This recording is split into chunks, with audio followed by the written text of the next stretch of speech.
Paano nga ba mapupunta sa GCash ang inyong G-Credit? Tara, alamin natin.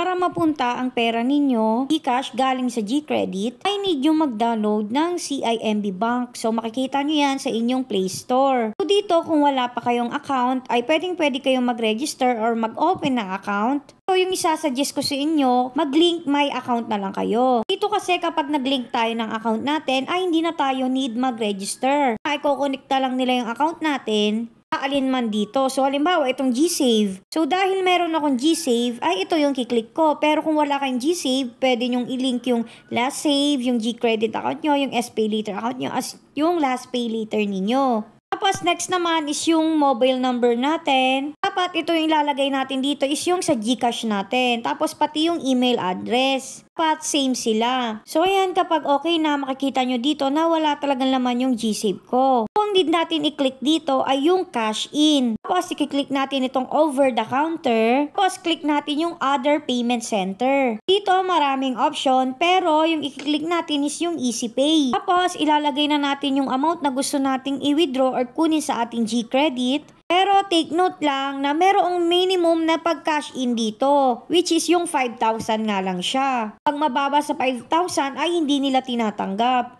After nyan, is-click na natin yung continue.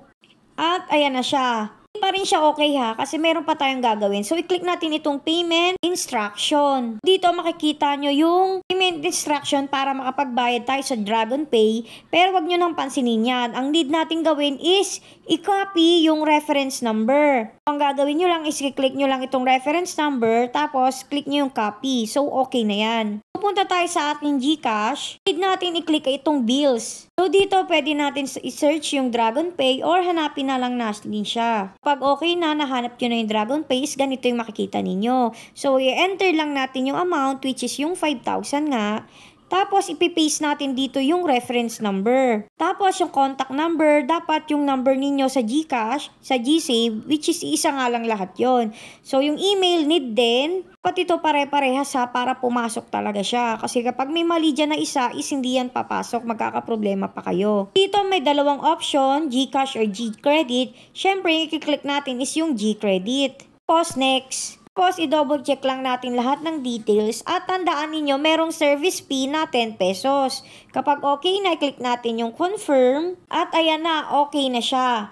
So, na-process na 5,010 kasi nga, syempre, ay service na 10 pesos. So, dahil okay na nga siya, ay pumunta tayo sa aking GSave. So, ito, i-check na natin kung pumasok na siya. At dito, makikita nyo na nga na pumasok na yung 5,000 sa aking GSave. Ang gagawin na lang natin is i-click natin yung withdraw. So, babalik tayo dito sa GSave. I-click natin itong CIMB Bank. Tapos, dito mapupunta talaga tayo sa aking savings account. Tapos, click natin itong withdraw. Dito, pipili na lang kayo ng amount kung magkano. So, sa akin dahil ayoko i-withdraw lahat, ay i-withdraw ko lang muna ay 1,000. Tapos, ayan, i-click ko lang yung confirm. Tapos, need natin ng OTP. Siyempre, aantayin lang natin yung text ng CIMB or ng GCash sa atin. Tapos, kapag meron na, siyempre, itatype mo na yan.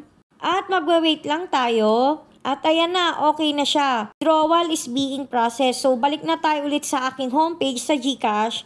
At kung makikita ninyo, ay nagkaroon na ng 1,000 na additional ang 42 pesos ko kanina. Siyempre, kapag gusto nyo ulit mag-withdraw, same process pa rin dahil nga 5,000 naman yung withdraw ko sa aking G-Credit. May mawi-withdraw pa ako ulit sa aking G-Save na 4,000. So, yun nga no, sana nakatulong ang video na ito. Thank you for watching. Yun lang!